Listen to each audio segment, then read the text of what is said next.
আত্মগঠন। আত্মগঠন শব্দের অর্থ হলো নিজের ভিতরের যে মানুষটা আছে, নিজের বাহ্যিক না, নিজের আত্মাটাকে পরিবর্তন করা, গঠন করা, নিজের আত্মাটাকে গঠন করা। সবাই তো মানুষ, সবাই পৃথিবীতে মায়ের পেট থেকে মানুষ হিসাবে জন্মায়, সবাই তার মাতৃভাষায় কথা বলে, সবাই চোখ দিয়ে দেখে, সবাই খায়, সবাই প্রস্রাব পায়খানা করে, সবারই বিবেক আছে, সবার আত্মা আছে, কিন্তু তারপরেও একজন হয় পৃথিবীর মধ্যে সর্বোৎকৃষ্ট মানুষ, আর একজন হয় পৃথিবীর মধ্যে সব থেকে নিকৃষ্ট মানুষ। আত্মগঠন, নিজেকে গঠন করা। এই আত্মগঠনের মধ্যে একটা হলো আখলাক, চরিত্র। আত্মগঠনের একটা হলো, প্রথমটা হলো আখলাক, চরিত্র, নিজের চরিত্রকে সুন্দর করা। এই সুন্দর চরিত্র শিখাবার জন্য নবী করিম সাল্লাল্লাহু আলাইহি ওয়াসাল্লামের আগমন ঘটেছে। উত্তম চরিত্র, উত্তম মানুষ, সত্যবাদিতা, এগুলো নবুয়তের সাথে খাস না। নবী করিম সাল্লাল্লাহু আলাইহি ওয়াসাল্লাম নবুয়ত পেয়েছেন 40 বছরের পরে গিয়ে তিনি ওহী লাভ করেছেন। তিনি নবী হিসাবে প্রকাশিত হয়েছেন 40 বছরের পরে গিয়ে। কিন্তু 40 বছরের আগে তিনি আলামিন ছিলেন, তিনি সত্যবাদী ছিলেন, তিনি ন্যায়পরায়ণ ছিলেন, তিনি ইনসাফকারী ছিলেন। কখনো বিচার করতে গিয়ে 40 বছরের আগেও কখনো তিনি পক্ষপাতিত্ব করেননি। 40 বছরের আগে তিনি কখনো মিথ্যা কথা বলেননি। 40 বছরের আগে তিনি কোনো অসামাজিক কার্যকলাপে জড়িয়ে যাননি। 40 বছরের আগে তিনি অন্যায়ভাবে কাউকে মারেননি। 40 বছরের আগে তিনি কখনো মিথ্যার সাথে নিজেকে জড়ায়ে ফেলেননি। তার চরিত্রের মধ্যে এমন কোনো দিক ছিল না যেই দিকটা নবুয়াতের সাথে যায় না, যেই দিকটা নবীদের সাথে যায় না, যেই দিকটা রাসূলদের সাথে যায় না, যেই দিকটা পৃথিবীর মধ্যে একটা উত্তম মানুষের সাথে যায় না, এমন কোন দিক নবী করিম সাল্লাল্লাহু আলাইহি ওয়াসাল্লামের 40 বছর আগেও ছিল না। তাহলে বোঝা যায় একজন যিনি ঈমানদার ব্যক্তি, তিনি সৎ চরিত্রবান হবেন, তিনি ইনসাফকারী হবেন, তার চরিত্র সব থেকে উত্তম হবেন। নবী করিম সাল্লাল্লাহু আলাইহি ওয়াসাল্লামের উত্তম চরিত্রের ব্যাপারে আল্লাহ তাআলা নিজেই ঘোষণা দিয়েছেন, ওয়া ইন্নাকা লাআলা খুলুকিন আযীম। আযীম, মহান চরিত্রের উপরে আপনি প্রতিষ্ঠিত। আপনি মহান চরিত্রের উপরে প্রতিষ্ঠিত। হাজার চেষ্টা করেও, হাজার ষড়যন্ত্র করেও নবী করিম সাল্লাল্লাহু আলাইহি ওয়াসাল্লামের কোনো একটা দিকের ব্যাপারে কেউ কখনো কোনো সন্দিহান কিছু বের করতে পারেননি। কারণ নবী করিম সাল্লাল্লাহু আলাইহি ওয়াসাল্লাম ছিলেন পৃথিবীর মধ্যে সর্বোত্তম চরিত্রের উপর প্রতিষ্ঠিত। এ কারণে আল্লাহ তাআলা বলছেন, লাকাদ কানা লাকুম ফি রাসূলিল্লাহি উসওয়াতুন হাসানা। কিয়ামত পর্যন্ত তোমাদের জন্য মডেল নবী করিম সাল্লাল্লাহু আলাইহি ওয়াসাল্লামের উসওয়ায়ে হাসানা, উত্তম চরিত্র। নবী করিম সাল্লাল্লাহু আলাইহি ওয়াসাল্লামের দেখানো রাস্তা কিয়ামত পর্যন্ত তোমাদের জন্য মডেল, অনুকরণীয়, অনুসরণীয়। কার অনুসরণ করবা? কার পথে চলবা? কার দেখানো রাস্তায় সমাজ চালাবা? কার দেখানো রাস্তায় পরিবার চালাবা, কার দেখানো রাস্তায় অর্থনীতি চালাবা, কার দেখানো রাস্তায় বিচার ফয়সালা করবা, কার দেখানো রাস্তায় সন্ধি করবা, কার দেখানো রাস্তায় চুক্তি করবা, সব কিছুর মডেল হলেন মুহাম্মাদুর রাসূলুল্লাহ সাল্লাল্লাহু আলাইহি ওয়াসাল্লাম। আল্লাহর হাবিব সাল্লাল্লাহু আলাইহি ওয়াসাল্লাম বলছেন, قال النبي صلى الله عليه وسلم إنما بعثت لأتم مكارم الأخلاق।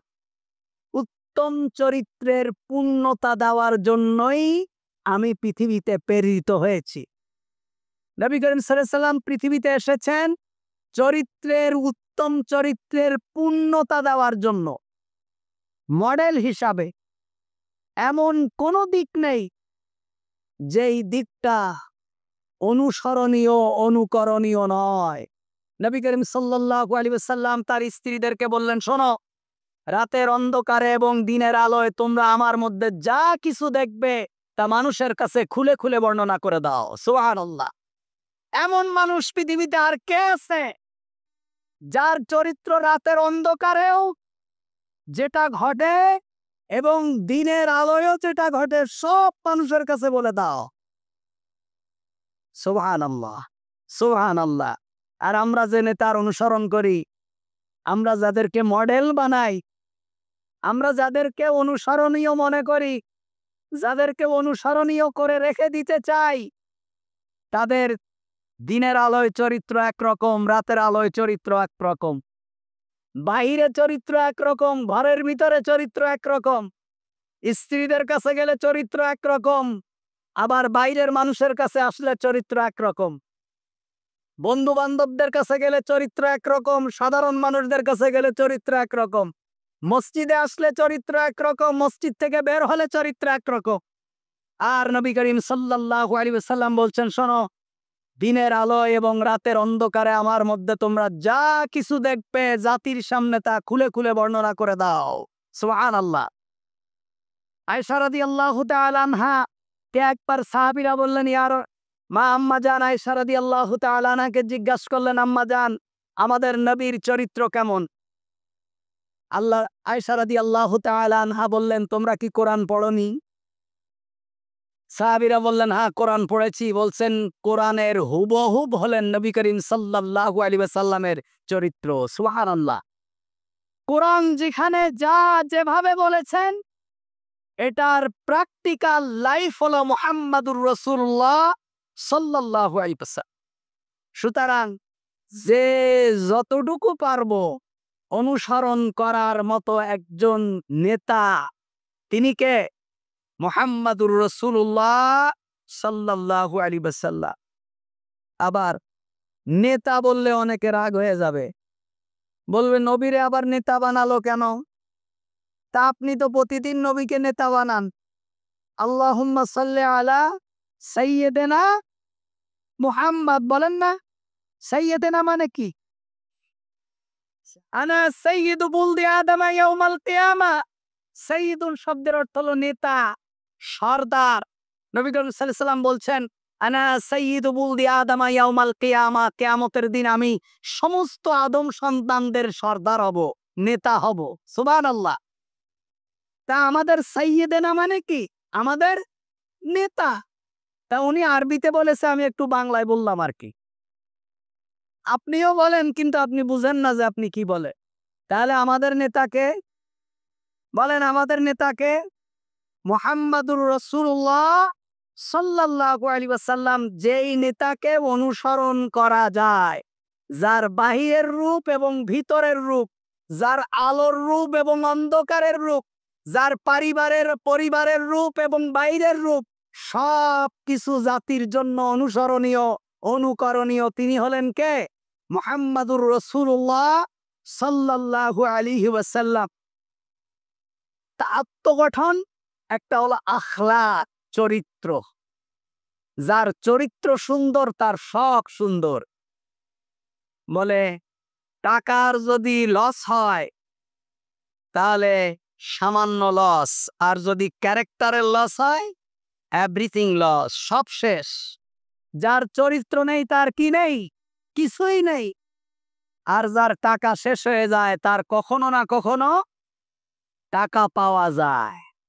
আমি এই মসজিদের খতিব, আমি যদি আল্লাহ না করুক কোনো একটা অন্যায় এই গ্রামে করে ফেলি, আজ থেকে 40 বছর পরেও যদি এই গ্রামে আসি, আপনারা আর আমার ইমামতি করতে দেবেন?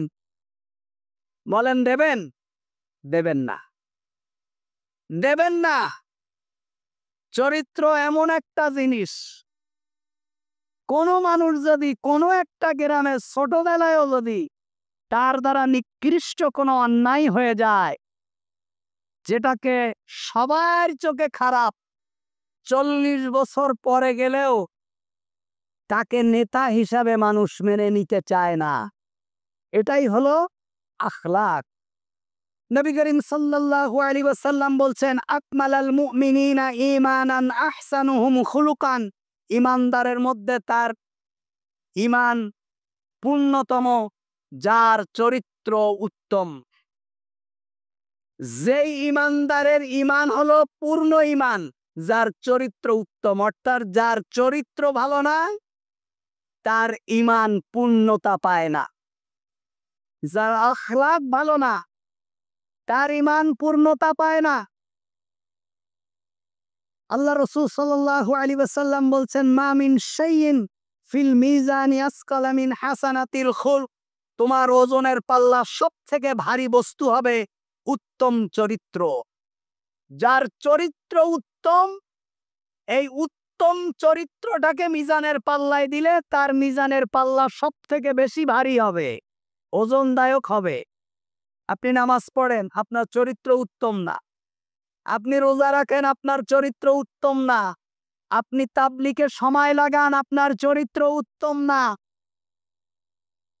আপনার এই সকল আমলের থেকে হুসনুল খালক, উত্তম চরিত্র, উত্তম স্বভাব, কিয়ামতের দিন যখন পাল্লায় দেওয়া হবে তখন সেই পাল্লাটা সবথেকে ভারী হবে, সুবহানাল্লাহ, ওজনদায়ক হবে।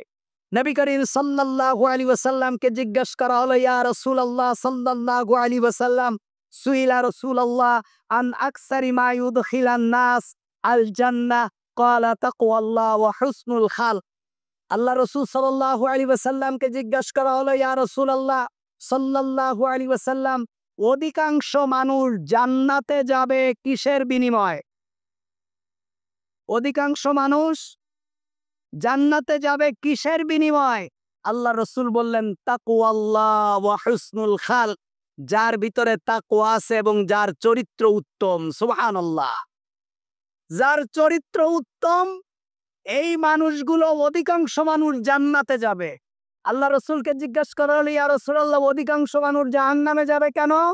আল্লাহ রাসূল বললেন, যার চরিত্র ভালো না, চরিত্র খারাপ হওয়ার কারণে সে ব্যক্তি অধিকাংশ মানুষ জাহান্নামে যাবে। চরিত্র খারাপ মানে কি শুধু জিনা করা? চরিত্র খারাপ মানে শুধু ব্যভিচার করা না। আপনার মুখের ভাষা, আপনার কথা বলার ধরন, আপনার লেনদেন, আপনার ব্যবহার, প্রতিবেশীর সাথে আচরণ, মসজিদের মুসল্লিদের সাথে আচরণ, পথচারীদের সাথে আচরণ, আত্মীয়তার সাথে আচরণ, এগুলো হলো হুসনুল খাল, উত্তম চরিত্র। শুধুমাত্র জিনা ব্যভিচার যে করবে সে জাহান্নামে যাবে এমন না। মুখের কারণে, মুখের ভাষাগতের কারণে মানুষ জাহান্নামে চলে যাবে। বহু আমল আছে কিন্তু তার মুখের ভাষা ঠিক নেই, সে জাহান্নামে যাবে। ওই যে একটা হাদিস গত সপ্তাহেও বলেছিলাম, এক মহিলা, একজন এসে বলল, ইয়া রাসূলুল্লাহ সাল্লাল্লাহু আলাইহি ওয়াসাল্লাম, আমার এক প্রতিবেশী মহিলা আছে, সে খুব নামাজ পড়ে, রোজা রাখে, দান সদকা করে, খুব ইবাদত করে, কিন্তু তার মুখের ভাষা ভালো না, প্রতিবেশীর সাথে ভালো ব্যবহার করে না, তার মুখের ভাষার আক্রমণ থেকে মানুষ নিরাপদ না। আল্লাহ রাসূল বললেন সে জাহান্নামে যাবে। আরেকজন বলল, ইয়া রাসূলুল্লাহ সাল্লাল্লাহু আলাইহি ওয়াসাল্লাম, আমার বাড়ির পাশে এক মহিলা আছে, সে মহিলা বেশি নামাজ রোজা করে না, দান সদকাও তেমন করতে পারে না, কিন্তু তার মুখের ভাষা ভালো, তার প্রতিবেশী তার থেকে নিরাপদ থাকে, সে মানুষের সাথে কখনো খারাপ আচরণ করে না। আল্লাহ রাসূল সাল্লাল্লাহু আলাইহি ওয়াসাল্লাম বললেন, ওই নারী জান্নাতি, সুবহানাল্লাহ। সুতরাং আপনি অনেক ইবাদত করে, আপনার চরিত্র ঠিক না করে, আপনার মুখের ভাষা ঠিক না করে, মানুষের সাথে ব্যবহার ভালো না করে, আত্মীয়তার সাথে সম্পর্ক না রেখে, প্রতিবেশীর সাথে সুসম্পর্ক না রেখে শুধু ইবাদত করে আর তাবলিগে সিল্লা লাগায় জান্নাতে যাবেন, নবী করিম সাল্লাল্লাহু আলাইহি ওয়াসাল্লাম এমন কথা আমাদেরকে শিখাননি। সুতরাং উত্তম চরিত্র, আখলাক, আখলাক চরিত্র গঠন, এর মধ্যে চরিত্রের মধ্যে একটা হলো সত্যবাদিতা। চরিত্রের একটা দিক হলো সত্য কথা বলা, সত্যবাদিতা।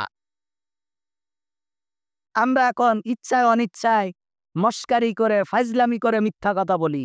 আপনি যদি কোনো ব্যাপার মস্কারি করেও মিথ্যা কথা বলেন, এটাও গুনাহ হবে। আপনার বাচ্চা ঘুম পড়ে না, আপনি বলছেন ওই বাঘ আসছে বাঘ আসছে, গুনাহ হবে। আপনার বাচ্চা ঘুমায় না, আপনি ভূতের গল্প শোনায় তারে ঘুম পড়ান, গুনাহ হবে। কোনো কথা ইয়ারকি মেরেও মিথ্যা কথা বলা যাবে না, কারণ যেটা মিথ্যা সেটা মস্কারি করলেও মিথ্যা, সেটা ফাইজলামি করে বললেও মিথ্যা, সেটা ঠাট্টা করে বললেও মিথ্যা, কাউকে ভয় দেখাবার জন্য বললেও মিথ্যা, এমনে বললেও মিথ্যা। আমরা এভাবে অনেক মিথ্যা কথা প্রতিদিন বলতে থাকি। আল্লাহ তাআলা বলছেন সত্যবাদীদের সঙ্গী হওয়ার জন্য আল্লাহ তাআলা বলেছেন ওয়াকুনু ইয়া আইয়ুহাল্লাযীনা আমানুত্তাকুল্লাহ ওয়াকুনু মা'আস সাদিকিন। হে ঈমানদারগণ, তোমরা সত্যবাদীদের সঙ্গী হও, তাকওয়া অবলম্বন করো এবং সত্যবাদীদের সাথী হও, যারা সত্য কথা বলে, যারা সত্য পথে চলে, যারা ন্যায়ের কথা বলে, যারা ন্যায়ের পথে চলে, যারা ন্যায় ইনসাফের কথা বলে, তাদের সঙ্গী হও। মিথ্যাবাদীদের সঙ্গী হও না। যারা মিথ্যা বলে, যারা মিথ্যা ছড়ায়, যাদের মিথ্যাই হলো পুঁজি, এই ধরনের মানুষের সঙ্গী হতে আল্লাহ তাআলা নিষেধ করেছেন। আপনি দুনিয়ায় কাকে সঙ্গী বানান? কোন ফাসেক ফুজ্জারকে আপনি সঙ্গী বানান? আপনার রাজনৈতিক সঙ্গী কারা? যাদের পুঁজি হলো মিথ্যা কথা বলা। আপনার ব্যবসায়িক সঙ্গী কারা? যাদের পুঁজি হলো মিথ্যা কথা বলা। আপনার আত্মীয়তা কারা? যারা মিথ্যার উপরে ভর করে জীবন যাপন করে। অথচ আল্লাহ তাআলা কোরআনে বলেছেন ইয়া আইয়ুহাল্লাযীনা আমানুত্তাকুল্লাহ ওয়া কুনু মা'আস সাদিকিন। তোমরা সত্যবাদীদের সাথী হও। সত্যবাদীদের ন্যায়পরায়ণ যারা সত্যবাদী, এদের সঙ্গী হও, এদের সাথে তোমার সম্পর্ক রাখো, এদের সাথে সম্পর্ক স্থাপন করো। আল্লাহ তাআলা সূরা মায়েদার ভিতরে বলছেন হাযা ইয়াউমু ইয়ানফাউস সাদিকিনা সিদকুহুম। আজ সেই দিন যেদিন সত্যবাদীদেরকে সত্য তাদের উপকারে আসবে। কিয়ামতের দিন আল্লাহ তাআলা বলছেন, কিয়ামতের দিন আল্লাহ বলবেন হাযা ইয়াউমুন ইয়ানফাউস সাদিকিনা সিদকুহুম। আজকে সেই দিন যেদিন সত্যবাদীদের সত্যটা উপকারে আসবে। সত্যবাদীদের সাথী হওয়া, কখনো কোনোভাবে কোন মিথ্যাবাদী ফাসেক এদের সাথে কোনোভাবেই আপনার বন্ধুত্ব হতে পারে না, আপনার সঙ্গ হতে পারে না। আপনাকে মনে রাখতে হবে, যদি কোনো এলাকা, যদি কোনো বাড়ি, যদি আপনার আত্মীয়তার সম্পর্ক পরিবর্তন করতে হয় কোনো সৎ উদ্দেশ্যে, তাহলেও পরিবর্তন করতে হবে। নবী করিম সাল্লাল্লাহু আলাইহি ওয়াসাল্লাম মক্কা থেকে মদিনায় হিজরত করেছেন। আল্লাহ তাআলার নির্দেশে মক্কা থেকে মদিনায় হিজরত করেছেন। তারপরেও কাফেরদের সঙ্গী হননি, মুমিনদের সঙ্গী হয়েছেন। এবং সাহাবীরা তাদের আত্মীয় স্বজন, নিজের মা বাপ ভাই বোন আত্মীয় স্বজন সবার সাথে সম্পর্ক ছিন্ন করে নবী করিম সাল্লাল্লাহু আলাইহি ওয়াসাল্লাম এবং তার সাথীদের সঙ্গী হয়েছেন। তারপরেও নিজের আত্মীয়, পাড়া প্রতিবেশী, বন্ধু বান্ধব কারো সাথে সম্পর্ক রাখেননি, কিংবা সম্পর্কের জেরে মুমিনদের থেকে নিজেদেরকে কখনো আলাদা করে রাখেননি। এটা মনে রাখতে হবে। খবরদার, কোনো ধরনের আমাদের কোনো বন্ধু বান্ধব মিথ্যাবাদী হতে পারে না। অসৎ চরিত্র কোনো মানুষ আমাদের বন্ধু হতে পারে না, কোনো ইমানদারের বন্ধু হতে পারে না। আল্লাহ রাসূল সাল্লাল্লাহু আলাইহি ওয়াসাল্লাম বলছেন আস-সিদকু ইউনজি ওয়াল কিযবু ইউহলিক। সত্য মানুষকে মুক্ত করে, সত্য মানুষকে মুক্তি দেয় আর মিথ্যা মানুষকে ধ্বংস করে দেয়। সুতরাং কোন মিথ্যাবাদীর সাথে সম্পর্ক রাখা যাবে না। কুনু মা'আস সাদিকিন, সাদিকিনদের সাথে সম্পর্ক রাখতে হবে, নেককারদের সাথে, আমলওয়ালাদের সাথে, ভালো মানুষের সাথে সম্পর্ক রাখতে হবে। যদি দুনিয়া এবং আখিরাতের কল্যাণ আপনি পেতে চান, দুনিয়া এবং আখিরাতের কল্যাণ যদি পেতে চান, ভালো মানুষদের সাথে সম্পর্ক রাখতে হবে। খারাপ মানুষের সাথে সম্পর্ক রাখলে দুনিয়াও শেষ, আখিরাতও শেষ। মুমিনদের আখলাকের আরেকটি দিক হলো বিনয়, বিনয়, নম্রতা, ভদ্রতা। এটা হলো আখলাক, চরিত্রের একটা উত্তম দিক, বিনয়ী হওয়া, উগ্র না হওয়া, উগ্র আচরণ না করা। আল্লাহ তাআলা বলছেন, ওয়া ইবাদুর রহমানিল্লাযী ইয়ামশুনা আলাল আরদি হাওনা ওয়া ইযা খাতাবাহুমুল জাহিলুনা ক্বালু সালামা। আল্লাহ তাআলা বলছেন, ওয়া ইবাদুর রহমান, রহমানের বান্দারা হলো তারা যারা পৃথিবীতে বিনয়ের সাথে চলাফেরা করে। রহমানের বান্দা কারা? যারা দুনিয়ার মধ্যে বিনয়ের সাথে চলাফেরা করে, অহংকার করে না, ফখর করে না, উদ্ধত্তপূর্ণ আচরণ করে না। যারা করে তারা রহমানের বান্দার অন্তর্ভুক্ত না। কারণ রহমানের বান্দা যারা, তারা হলেন রহমানের গোলাম। গোলামরা দুনিয়ায় গোলামের মতোই থাকে, নিজেকে কখনো প্রভু মনে করে না, নিজেকে কখনো প্রভু মনে করে না, নিজেকে কখনো স্বয়ং সম্পূর্ণ মনে করে না। আল্লাহর কোনো বান্দায় কথা বলতে পারবে না আমি স্বয়ং সম্পূর্ণ, এ কথাটাই হারাম। বলে আমি আগে স্বয়ং সম্পূর্ণ হয়ে নেই, তারপরে বিবাহ করব। আমি এখনো স্বয়ং সম্পূর্ণ হতে পারিনি। একটা মানুষ পৃথিবীতে কখনো স্বয়ং সম্পূর্ণ হয় না, কারণ একমাত্র যিনি কারো মুখাপেক্ষী নন তিনি কে? আল্লাহ সুবহানাহু ওয়া তাআলা। সুতরাং ইবাদুর রহমান যারা, ইবাদুর রহমানের একটা গুণ হলো তারা পৃথিবীতে বিনয়ের সাথে চলাফেরা করে। আর মূর্খরা যখন তাদেরকে সম্বোধন করে তখন তারা বলে ক্বালু সালামা, শান্তি। মূর্খদের সাথে কখনো কথা বলে না। যারা মূর্খ তারা অহংকার করে। আল্লাহর হাবিব সাল্লাল্লাহু আলাইহি ওয়াসাল্লাম বলছেন, শোনো, আল্লাহ বলেছেন অহংকার হলো আল্লাহর চাদর, অহংকার হলো আল্লাহর চাদর। খবরদার আল্লাহর এই চাদর নিয়ে যেন কেউ টানাটানি না করে। এটা আল্লাহর গায়ে লাগানো থাকে অহংকারের চাদর। এটা কোনো মানুষের বৈশিষ্ট্য হতে পারে না যে অহংকার করবে। কিসের অহংকার? দুনিয়ায় এত কিসের অহংকার? কি আছে আপনার? আপনার এত কি আছে? আপনি ভালো আরবিতে কথা বলতে পারেন, আপনার খুব অহংকার। আরব দেশের যারা জুতা সেলাই করে তারা আপনার থেকে ভালো আরবিতে কথা বলতে পারে। আপনি একটু ভালো ইংরেজি বলতে পারেন, যাদের মাতৃভাষা ইংরেজি সেই দেশের সুইপাররা আপনার থেকে ভালো ইংরেজি বলতে পারে।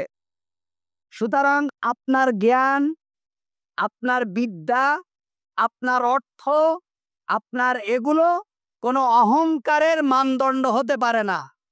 কুজা কারুন, কুজা ফিরআউন, কুজা নমরুদ সুধামান, কুজা আশানে শওকত হায়, কুজা তখতে সুলাইমান।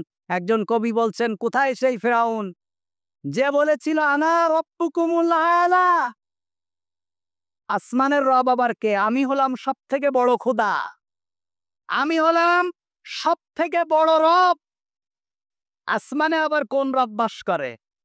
এই দাম্ভিক এবং অহংকার, আল্লাহ তাআলা তার দাম্ভিকতাকে মাটির সাথে চূড়ায় দিয়েছেন। আল্লাহ বলছেন, ফালিয়াউমা নুনাজ্জিকা বিবাদানিকা লিতাকুনা খালফাকা আন আয়া।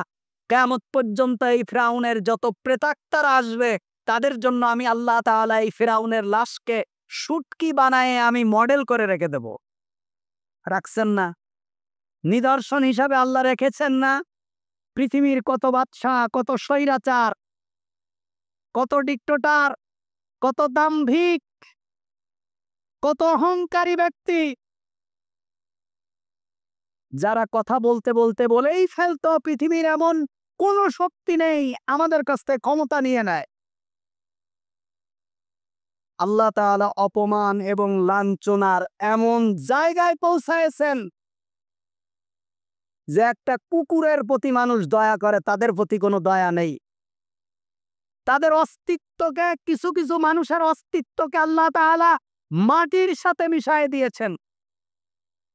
আল্লাহ তাআলা বলছেন, অহংকার করো, শিক্ষা নাও। কোরআনুল কারীমে আল্লাহ তাআলা বারবার বলেছেন, অতীতের জাতি থেকে শিক্ষা নাও। অতীতের নবীদের সাথে যারা নবীদেরকে অনুসরণ না করে যারা দাম্ভিকতা প্রদর্শন করেছে, তাদের কি অবস্থা আমি করে দিয়েছি, ইতিপূর্বের জাতিদের সাথে আমি কি আচরণ করেছি, শিক্ষা নাও। আল্লাহ তাআলা আয়াতের শেষে শেষে আবার বলেছেন, যারা বুদ্ধিমান, যারা ইমানদার, যারা মুত্তাকি, তাদের জন্য আমি আল্লাহ তাআলা নিদর্শন রেখে দিয়েছি, তারাই কেবলমাত্র আমার আয়াত থেকে শিক্ষা গ্রহণ করে। সুতরাং যারা আল্লাহ তাআলার এই কোরআন থেকে শিক্ষা নেয় না, অতীতের জাতি থেকে যারা শিক্ষা নেয়নি, কিয়ামত পর্যন্ত যারা নেবে না, তাদের পরিণতি ঠিক তেমন হবে। ফিরআউন, নমরুদ, হামান, সাদ্দাত, আবু জাহেল, আবু লাহাব, উতবা, সাইবা, এই কাফেরদের সাথে আল্লাহ তাআলা যে আচরণ করেছেন ঠিক সেই আচরণ করবেন। কারণ আল্লাহ তাআলা বলছেন, আমি তোমাদের জন্য নিদর্শন রেখে দিয়েছি। ফিরআউনকে আমি আল্লাহ তাআলা তোমাদের জন্য কিয়ামত পর্যন্ত যত ফিরআউন তো ছিল পৃথিবীর মধ্যে সবথেকে বড় স্বৈরাচার। এই স্বৈরাচার থেকে যারা শিক্ষা নেয় না, ফালিয়াউমা নুনাজ্জিকা বিবাদানিকা লিতাকুনা খালফাকা মিন আয়া, কিয়ামত পর্যন্ত যত ফিরআউনের প্রেতাত্মারা আসবে, তাদের জন্য আমি তার শরীরটাকে আমি নিদর্শন স্বরূপ রেখে দিয়েছি। সুবহানাল্লাহ। এজন্য ভাইরা আমার, কোনো অহংকার করা যাবে না। আমাদের অহংকার করার মতো আমাদের কিছুই নেই। মুমিনরা বিনয়ী হবে, মুমিনরা মসজিদে আসবে বিনয়ী হবে, মুমিনরা রাস্তা দিয়ে চলবে বিনয়ী হবে, মুসলিমরা চাকরির ক্ষেত্রে বিনয়ী হবে, মুসলিমরা ব্যবসা বাণিজ্যের ক্ষেত্রে বিনয়ী হবে, মুসলিমরা প্রত্যেকটি জায়গায় আমিত্বকে মিটিয়ে দেবে, বিনয়ী হবে। এজন্য একজন কবি বলছেন, মেটা দো আপনি হস্তি কো अगर कुछ मर्तबा चाहो के दाना खाक में मिलकर गुले गुलजार होता है। তুমি যদি মর্যাদা পেতে চাও আমার আমিত্বকে মিটিয়ে দাও। আমি অমুক, তুমি আমারে চিনো না, আমি অমুক বংশের লোক, আমার বাপ অমুক, তুমি আমারে চিনো না, তোমার এই আমিত্বকে মিটায়ে দাও। তুমি থাকবা না কয়েকদিন পরে, তুমি কে? তুমি থাকবা না, তুমি তো নেই, তোমার অস্তিত্ব এক সময় ছিল না, ভবিষ্যতেও তোমার অস্তিত্ব থাকবে না। আমি, এটা আবার কি? সুতরাং আমিত্বকে মিটিয়ে দাও। ইবাদুর রহমানের একটা গুণ হলো তারা পৃথিবীতে বিনয়ের সাথে চলাফেরা করবে। আল্লাহ তাআলা নবীকে বিনয় অবলম্বনের নির্দেশ দিয়েছেন। আল্লাহ তাআলা বলছেন, অখফিজ জানাহাকা লিল মুমিনিন, মুমিনদের প্রতি আপনি বিনয় প্রদর্শন করুন। আল্লাহ তাআলা এই বিনয়ের শব্দটা সন্তানদেরকে বলেছেন, তোমার মা বাবার প্রতি বিনয়ী হও। অকাদা রব্বুকা আল্লাহ তা'বুদু ইল্লা ইয়াহু ওয়া বিল ওয়ালিদাইনি ইহসানা ইম্মা ইয়াবলুগান্না ইনদাকাল কিবারা আহাদুহুমা আও কিলাহুমা ফালা তাকুল লাহুমা উফফিন ওয়ালা তানহারহুমা ওয়া কুল লাহুমা কওলান কারীমা। মা বাবার সাথে কওলান কারীম। আল্লাহ তাআলা রব্বুল কারীম, কারীম আল্লাহর সাথে ব্যবহার করা হয়েছে। এই কারীম শব্দটা বলা হয়েছে পিতামাতার সাথে যখন কথা বলবা, কওলান কারীম, ভদ্রভাবে কথা বলো, মর্যাদার সাথে কথা বলো। পিতামাতার সাথে চাকর বাকরের মতো আচরণ করো না। নবী করিম সাল্লাল্লাহু আলাইহি ওয়াসাল্লামকে জিজ্ঞেস করা হলো, ইয়া রাসূলুল্লাহ, কিয়ামতের আলামত কি? আল্লাহ রাসূল বললেন, সন্তানরা তার পিতামাতার সাথে দাসীর মতো আচরণ করবে, বান্দির মতো আচরণ করবে পিতামাতার সাথে। মনে হবে যেন যে এটা হলো তার বাড়ির চাকর। সন্তানের বাড়ির চাকর মনে হবে। আল্লাহ রসুল বলছেন, যখন সন্তানেরা তার পিতামাতার সাথে চাকরের মতো আচরণ করবে, ব্যবহার করবে, তখন তুমি মনে করবা কিয়ামত খুব নিকটে এসে গেছে, আর কিয়ামতের মনে হয় বেশি দেরি নেই। তা সুতরাং পিতামাতার সাথে ভালো ব্যবহার করা, উত্তম ব্যবহার করা, পিতামাতার জন্য নিজেকে একেবারে সঁপে দেওয়া, বিনয়ী হওয়া, এটা আল্লাহ তাআলা আমাদেরকে শিখিয়েছেন। আখলাকের আরেকটা দিক হলো সবর, আত্মগঠন। আত্মগঠনের জন্য আখলাকের কথা বলেছিলাম। আখলাকের আরেকটা দিক হলো সবর, ধৈর্য। ধৈর্য ধারণ করা, ধৈর্য ধারণ করা। আল্লাহ তাআলা বলছেন, ইন্নামা ইউওয়াফাস সাবিরুনা উজুরাহুম বিগাইরি হিসাব। ধৈর্যশীলদেরকে তাদের পুরস্কার পূর্ণ মাত্রায় এবং হিসাব ছাড়া দেওয়া হবে। যারা ধৈর্য ধারণ করে তাদের তাদের প্রতিদান আল্লাহ তাআলা বিগাইরি হিসাব, হিসাব ছাড়াই দেবেন, কোনো হিসাব নেই। আল্লাহ তাআলা যত চাইবেন তত দেবেন। ধৈর্য ধারণ করতে হবে। সুবহানাল্লাহ। যে কোনো কাজে ধৈর্য ধারণ করা, ধৈর্য ধারণ করা, কোনো বিপদ আপদে ধৈর্য ধারণ করা, ইবাদত করে ধৈর্য ধারণ করা, আল্লাহর কাছে কোনো কিছু চেয়ে ধৈর্য ধারণ করা। আল্লাহ তাআলার কাছে কোনো কিছু চাইলে সাথে সাথে আল্লাহ দিয়ে দেবেন এমনটা না। ধৈর্য ধারণ করা, ইবাদতের ক্ষেত্রে ধৈর্য ধারণ করা, অর্থ সম্পদের ক্ষেত্রে ধৈর্য ধারণ করা, প্রত্যেকটা ক্ষেত্রে অত্যাচারের মুখোমুখি হলে ধৈর্য ধারণ করা। এই ধৈর্যের ফল আল্লাহ সুবহানাহু ওয়া তাআলা বিগাইরি হিসাব, পূর্ণ মাত্রায় তো দেবেনই, তিনি হিসাব ছাড়া দেবেন। আল্লাহ তাআলা বলছেন, ওয়াসবির ইন্নাল্লাহা মাআস সাবিরিন। তোমরা ধৈর্য ধরো, আল্লাহ তাআলা ধৈর্যশীলদের সাথে আছেন। যারা ধৈর্য ধারণ করে আল্লাহ তাআলা তাদের সঙ্গেই থাকবেন। আর যারা জুলুম করেন আল্লাহ তাআলা তাদের সাথে নেই। জুলুমের ফল স্থায়িত্ব হয় না, কিন্তু ধৈর্যের ফল স্থায়িত্ব হয়। জালেমরা সময়ের পরিবর্তে সটকে পড়ে, জালেমরা সময়ের পরিবর্তে লাঞ্ছিত হয়, জালেমরা সময়ের পরিবর্তে জুলুমের শিকার হয়, জালেমরা সময়ের পরিবর্তে অপদস্থ হয়। কিন্তু যাদের উপরে জুলুম করা হয় তারা যদি ধৈর্য ধারণ করে আল্লাহ তাআলা তাদের ফল দীর্ঘায়ু অবস্থায় দেন এবং বিগাইরি হিসাব, হিসাব ছাড়া দেন। আল্লাহ তাআলা ধৈর্যশীলদের সাথেই থাকেন। সুবহানাল্লাহ। আল্লাহ তাআলা কোরআনুল কারীমে সূরা আসরে কি বলেছেন? ওয়ালাস ইন্নাল ইনসানা লাফি খুস। আমি সময়ের কসম কেটে বলছি, মানুষ ক্ষতিগ্রস্ত, মানুষ ক্ষতিগ্রস্তের মধ্যে আছে। আমি আল্লাহ সময়ের কসম করে বলছি। তবে 4 শ্রেণীর মানুষ ক্ষতিগ্রস্তের মধ্যে না। ইল্লাল্লাযীনা আমানু, যারা আল্লাহর প্রতি ঈমান আনে, ওয়া আমিলুস সালিহাত, এবং যারা নেক কাজ করে, এবং যারা মানুষদেরকে হকের প্রতি দাওয়াত দেয়, এবং যারা ধৈর্যের প্রতি মানুষকে উদ্বুদ্ধ করে।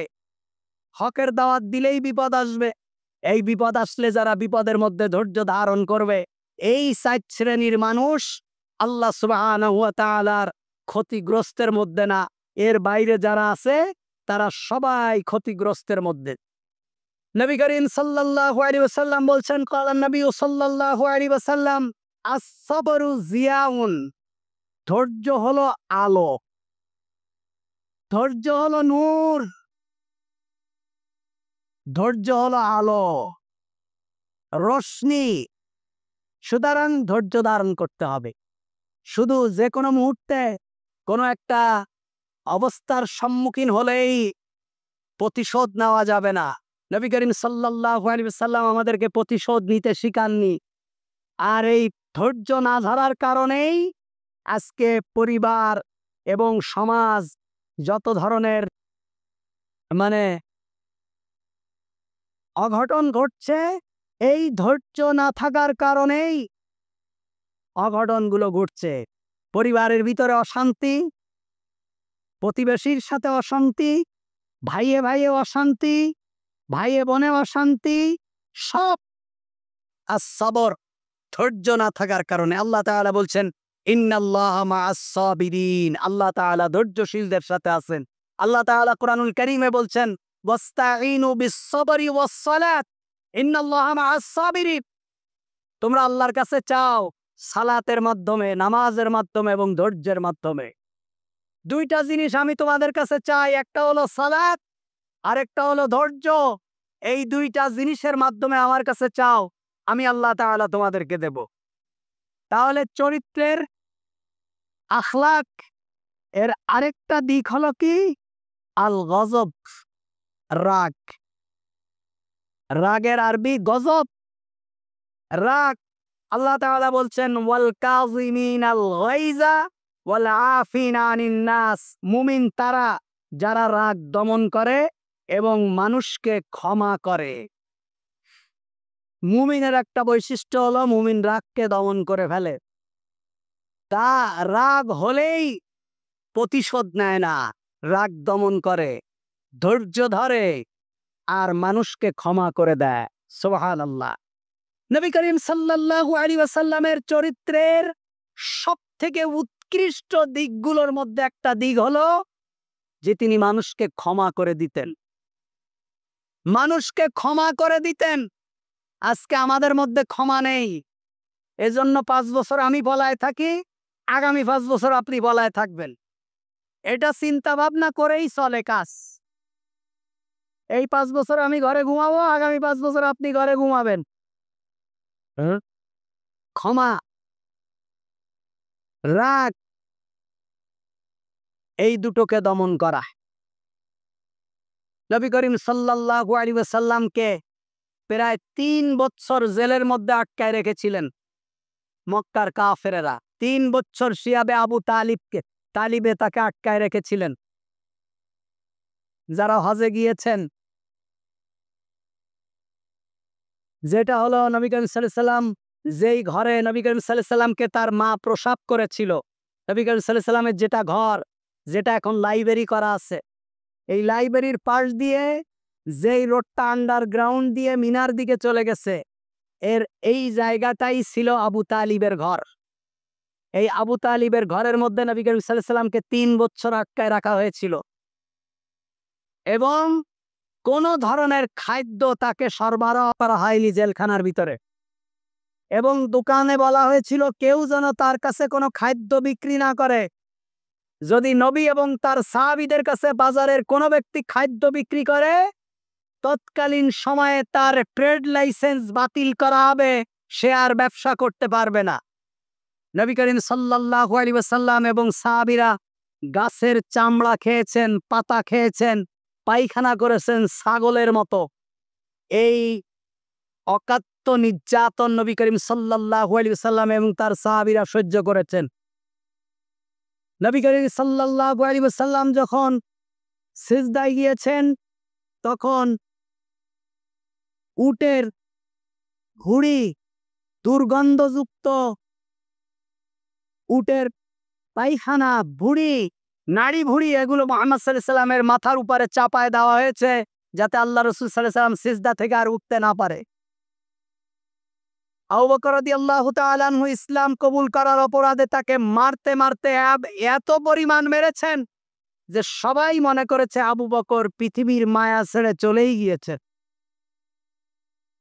এই অকাত্য নির্যাতন করার পরেও, ঘর থেকে বের করে দেওয়ার পরেও, সর্বশেষ তাকে তার মাতৃভূমি থেকে বের করে দেওয়ার পরেও আল্লাহ রাসূল সাল্লাল্লাহু আলাইহি ওয়াসাল্লাম যখন বিজয়ের পতাকা নিয়ে মক্কায় প্রবেশ করেছেন, তখন বলেছেন আমি সকলকে ক্ষমা করে দিলাম।